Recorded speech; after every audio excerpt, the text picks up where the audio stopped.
You know what's the weirdest thing? Whenever that spray is sprayed, whenever that stuff is around, whatever it is, your marijuana will stop burning. If it's mixed in your marijuana, it won't burn, but it'll make you sick. It'll get you high for about 15-20 minutes.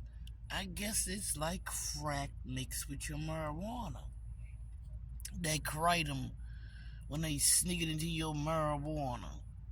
But I'm going to tell you this, whatever that spray is, or whatever it does, real marijuana will not burn with it in the air.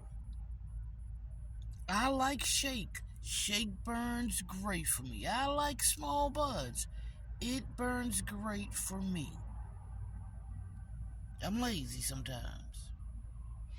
But when they spray that spray in the area you are in, your marijuana will stop right then and there and won't burn. Literally. It will stop in the middle of burning. I had a feeling that's what it did, but I wasn't sure.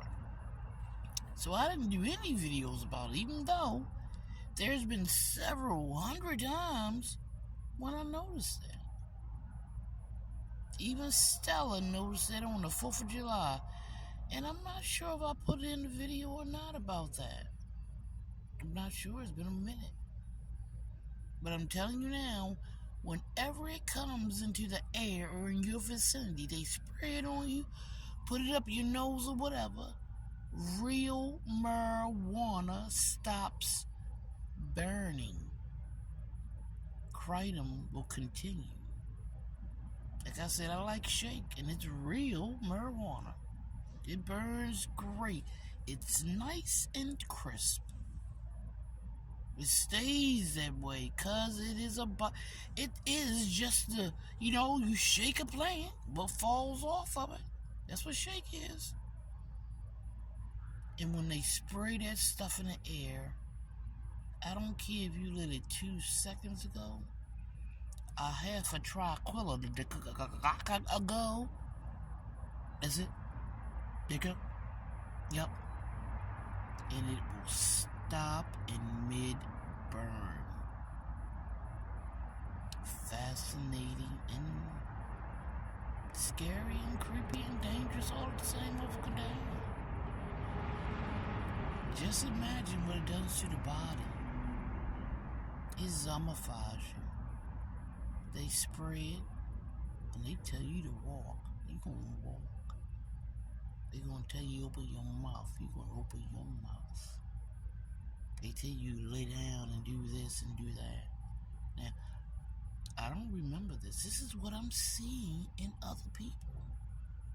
Sometimes I can't always figure out what I'm seeing, even with my glasses on in a dark alley like this. Now light is not fixed yet.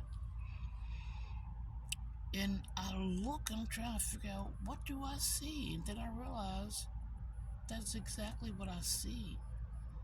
And then I see the girl's head drop like that. And I said, oh, maybe they know. And maybe they don't want to know. And maybe they don't know. But I've seen that several times out here. But these women profess to be actual prostitutes, and I think the reason is because they got that scarlet letter kind of thing, and they were young and they got intimidated and scared and joined. Felt worthless. I see it a couple of times out here. I don't know if it's being manufactured because they are fanning them a page. But the reason I realized it was happening to me, because I saw it happen. I did a video about this last year sometime when I first went to the Inner Harbor. And I saw that girl do it to that girl. But when that girl saw it being done to me, she woke me up. She said, "Oh my God!"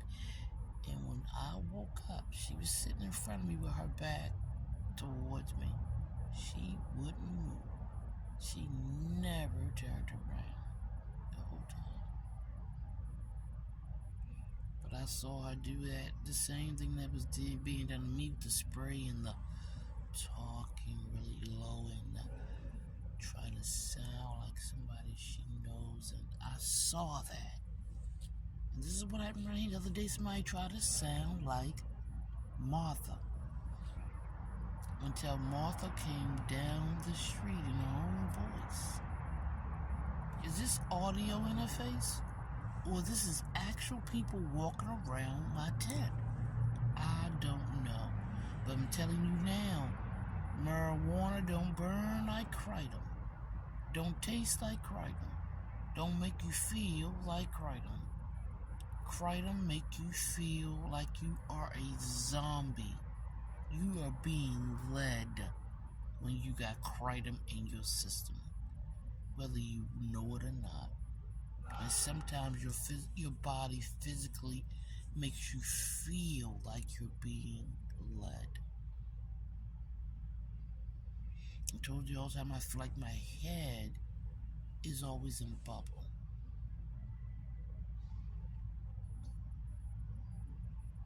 But these people are horrible, men and women.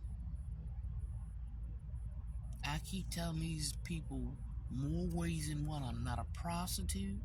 I'm not selling my ass. I don't owe T-Ray or Marianne Boyd or Antoine Mason or Stephanie Money for drugs. Not Bye-Bye or none of them. I don't do that. I was the only black female on a juror for a gangster.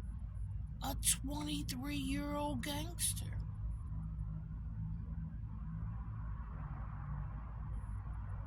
And this is what's happening to my life. And you're not going to tell me that black people get fair treatment under the law in the United States of America and never in Maryland. You're not going to tell me we do. Anytime somebody can videotape you saying that you want to die. Because the law say that he can. The law say in Maryland that he can.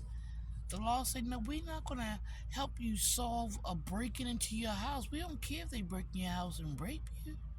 We don't fingerprint people here. Fuck what you heard. We got 64 police officers on the list. We can't even call no more. We got to pay them. Somebody broke in every entrance in my house. And the Baltimore County Police wrote it in a report with errors like he's in the 3rd grade, Officer Carroll. And nobody noticed it. He said I lived on Annapolis Road. And then he said I lived on Borough Road. On the same report. The cop that came the day before, he said his body cam was being recorded. I asked her that too. Where is that? A volunteer fire service for a lady they said was suicidal, and everybody's laughing, and they're volunteers. They're volunteers. They have no stake in the law in Maryland because they're volunteer to do this. They can laugh if you're trying to kill yourself. They volunteers. What the hell they care? They volunteer to helping you. And Maryland say, yep, they can do it. Because you ain't shit. You called 911 and said you wanted to kill yourself. No, I didn't.